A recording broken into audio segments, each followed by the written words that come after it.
When the readings on the load pin from the validation process are outside the plus or minus 3% tolerance range, it must be calibrated to bring it back into tolerance.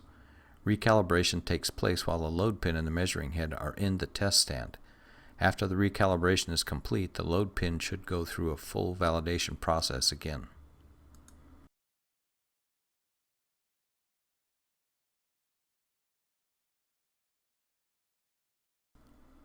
Pressurize the hydraulic system so that the cable has enough tension to hold the measuring head steady. Now remove all the screws and carefully take the covering off the load pin as shown in this video.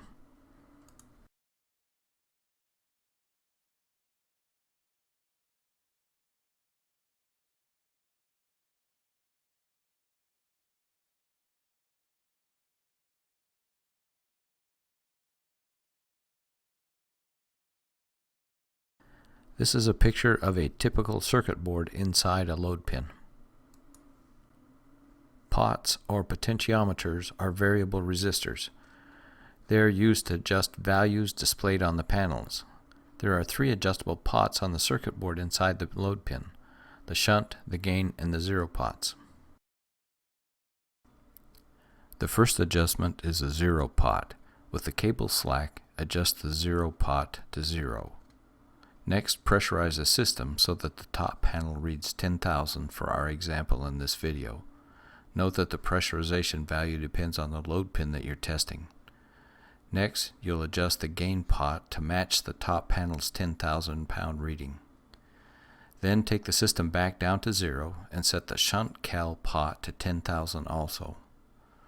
Finally, repressurize the system so that the top load cell panel reads 10,000. Note the reading on the bottom panel. If the bottom load pin panel is within plus or minus 3% range variance of the top panel, then the load pin is properly calibrated. For instructions on how to operate the panel itself, see the instruction manual for each panel. There are adjustment screws on each of the pots. They are covered with a silicone rubber compound material called RTV. RTV keeps the screws in place after adjustments are made. To make adjustments, you'll have to peel the RTV off the screws on the pots. Use a small straight screwdriver to adjust the pots.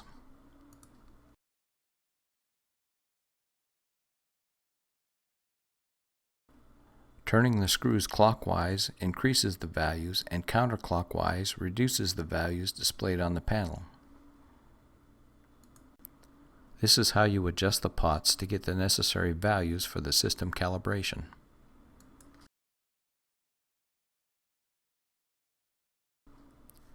Now release pressure on the hydraulic system and repressurize to where both panels read at least 0. Now zero out both panels.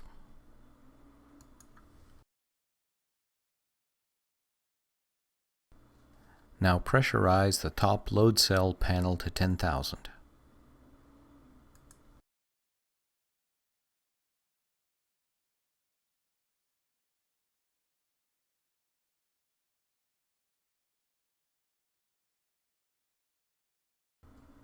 Note the reading on the bottom panel, which is 80 above the 10,000 on the top panel. 80 is less than 1% of 10,000, therefore it's within the 3% tolerance ratio. This means that the load pin is properly calibrated. After calibration, the load pin with its new settings should go through the 3-step validation process again to assure accuracy. After the load pin has been validated, cover the screw heads with RTV and replace the load pin cover. Performing a T-test. A T-test is a well site pre-job validation test. On the panel, zero out depth and tension and then press T-test. That value should be approximately 10,000 pounds depending on the load pin. This verifies that the signal is going out the panel, through the cable, to the load pin, where the resistor is at, and then back to the panel. It verifies that all components are online and the signal is passing properly.